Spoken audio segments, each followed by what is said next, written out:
Exactement Nadia. Donc en attendant les chiffres officiels qui devraient tomber cette soirée, donnés par le ministère de l'Intérieur, donc les premières estimations annoncées par les instituts de sondage sont tombées et le NFP qui remporte ces élections, qui se place premier lors de ce scrutin, une grosse surprise puisque tout le monde attendait la victoire du RN.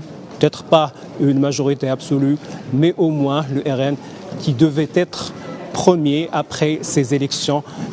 C'est ce que confirmaient tous les instituts de sondage ces derniers jours.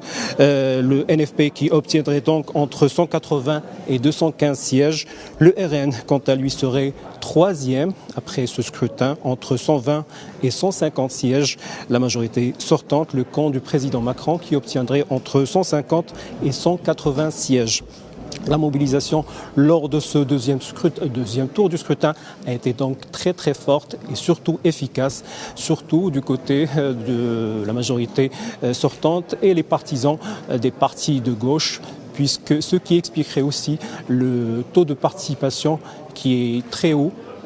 Vous avez évoqué le chiffre de 67%, un score inédit depuis 1981, rappelant que le taux de participation lors du scrutin de 2022 avait approché le chiffre de 46,23%. Le président Emmanuel Macron, qui se trouve en ce moment même à l'Élysée, s'est entretenu avec son Premier ministre à partir de 18h30 et aussi avec les chefs des partis de la majorité gouvernementale pour essayer d'analyser la situation politique. Les Français qui s'attendent à ce que Macron se prononce dès ce soir pour donner des explications à ce qui devrait venir et expliquer comment devrait être la formation du prochain gouvernement et surtout le nom du Premier ministre.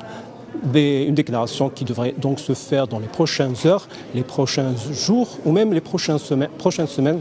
Mais rien dans les articles de la Constitution n'oblige le président de la République à se prononcer sur le nom de son Premier ministre dans un délai précis après l'annonce des résultats.